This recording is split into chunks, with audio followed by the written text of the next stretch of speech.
வணக்கம். நான் உங்க அப்துல் நபீல்.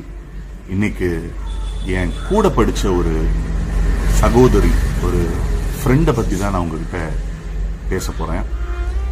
கல்யாணத்துக்கு முன்னாடி அப்பா, அம்மா, தம்பி, தங்கச்சின்னு வாழ்க்கையே அர்ப்பணிச்சா. கல்யாணத்துக்கு அப்புறம் புருஷன், குழந்தைங்க, மாமியார், மாமனார்னு வாழ்க்கையில எல்லா சந்தோஷத்தையும் அவங்களுக்காக எல்லாத்தையும் விட்டு அவங்களுக்காக வாழ்ந்துகிட்டு இருந்தாங்க.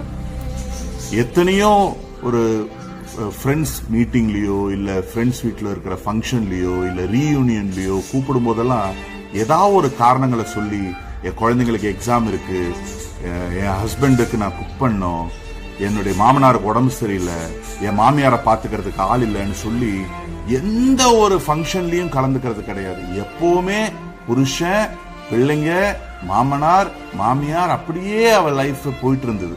சில வருஷங்களுக்கு முன்னாடி அவளுக்கு கேன்சர் அப்படின்னு டயக்னோஸ் பண்ணாங்க. நான் போன் பண்ணி பேசும்போது அவளுக்கு உடம்பு சரியில்லைன்றத பத்தி அவளுக்கு கவலையே இல்லை.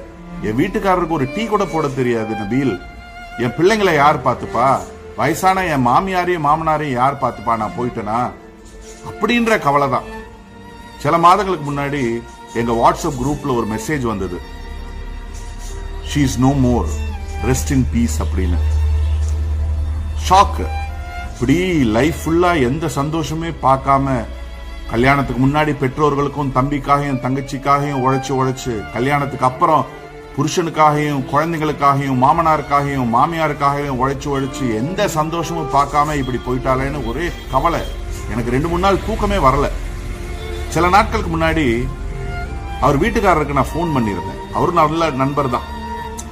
சரி, ஒரு நலம் விசாரிப்போம், அவங்க ஃப்ரெண்டு இல்லாத துக்கத்துல இருப்பாரு, எப்படி மேனேஜ் பண்றாங்க, ஏதாவது ஹெல்ப் வேணுமான்னு கேட்போம் அப்படின்னு நான் போன் பண்ணியிருந்தேன். போன் எடுக்கல. நான் நினைச்சேன் இன்னும் அந்த துக்கத்திலேருந்து வெளியே வரல போல இருக்கு அப்படின்னு. 2 மணி நேரத்துக்கு அப்புறம் எனக்கு திருப்பி போன் பண்ணாரு என் ஃப்ரெண்டோடைய ஹஸ்பண்ட். போன் பண்ணி, சாரி நபீல், நான் கிளப்ல டென்னிஸ் ஆடிட்டு இருந்தேன், அதனாலதான் போன் அட்டன் பண்ண முடியல, எப்படி இருக்க அப்படின்னு. எப்பவும் பேசுறத விட இன்னும் சந்தோஷமா தான் இருந்தது அவருடைய குரல். நான் விசாரிச்சேன், பிள்ளைங்க எப்படி இருக்காங்க, அப்பா அம்மா எப்படி இருக்காங்கன்னு. அதுக்கு அவர் சொன்ன பதில், நான் ஒரு வேலைக்கு ஆளை போட்டுட்டேன், வீட்டு வேலையெல்லாம் அந்த வேலைக்காரங்க பாத்துக்கிறாங்க, பிள்ளைங்க இப்ப அவங்க வேலையை அவங்க பாத்துக்கிறாங்க, பெற்றோர்களை பாத்துக்கிறதுக்கு ஒரு நல்ல அவங்களுக்குன்னு தனியா ஒருத்தரை போட்டிருக்கேன், கொஞ்சம் செலவு அதிகம் தான், பட் இருந்தாலும் பரவாயில்ல, எந்த பிரச்சனையும் இல்ல அப்படின்னு சொன்னார். இத கேட்டுட்டு உண்மையாவே எனக்கு என்ன சொல்றதுன்னே தெரியல. என் ஃப்ரெண்டோடைய வீட்டுக்காரரையோ இல்ல அவங்க குடும்பத்தாரையோ நான் குறை சொல்ல மாட்டேன். என் ஃப்ரெண்டு, என் சகோதரி மாதிரி உள்ள என்னுடைய ஃப்ரெண்டு, என் கூட படிச்ச என் ஃப்ரெண்டை தான் நான் குறை சொல்லுவேன். நம்ம இல்லாம எதுவுமே நடக்காதுன்னு நினைச்சு, நம்ம இல்லனா இவங்க என்னதான் ஆவாங்களோன்னு நினைச்சு அவருடைய வாழ்க்கையே வீணாக்கிட்டாலே. ஒரு சந்தோஷத்தையும் வாழ்க்கையில பார்க்கலையே, எங்கேயுமே போலே. ஃப்ரெண்ட்ஸ பாக்கிறதுக்கு போறது இல்ல, ஒரு ஒரு ஃப்ரெண்ட்ஸோட ஃபங்க்ஷன்ல கலந்துக்கிறது இல்ல. ஆனா அதெல்லாம் ரொம்ப பிடிக்கும்.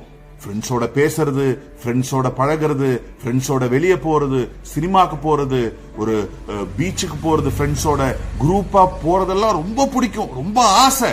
ஆனா எல்லாத்தையுமே சாக்ரிஃபைஸ் பண்ணிட்டு இப்படி அவளும் வாழ்க்கையில அவளும் லைஃப போக்கிக்கிட்டாலே. எதுக்காக என் ஃப்ரெண்டோடைய கதையை இன்னைக்கு சொன்னேன்னா, இது முக்கியமா இது கேட்டுட்டு இருக்கிற எல்லா சகோதரிகளுக்காக தான் இந்த என் ஃப்ரெண்டுடைய கதையை நான் சொல்றேன். சகோதரிகளே, வாழ்க்கைன்றது ஒரே ஒரு வாழ்க்கை. நீங்க இருந்தாலும் இல்லனாலும் எல்லாம் நடக்க வேண்டியது நடக்கதான் போகுது. நீங்க இல்லனா எதுவும் நடக்காதுன்னு நீங்க நினைக்கிறீங்க, அப்படி கிடையாது. எல்லாம் நடக்கும். சில நேரங்கள்ல இல்லனா இன்னும் நல்லாவே நடக்கும். உங்களுடைய வாழ்க்கையை நீங்க பாருங்க, உங்களுடைய சந்தோஷத்தை நீங்க பாருங்க, உங்களுக்கு என்னென்ன ஆசைகளோ அதை நீங்க செய்யுங்க. வயசானதுக்கு அப்புறம் செய்ய முடியாது. வெறும் புருஷன், பிள்ளைங்க, மாமனார், மாமியார், அப்பா, அம்மா, அண்ணன், தம்பி, தங்கச்சின்னு உங்க வாழ்க்கையை நீங்க வீணாக்கிடாதீங்க.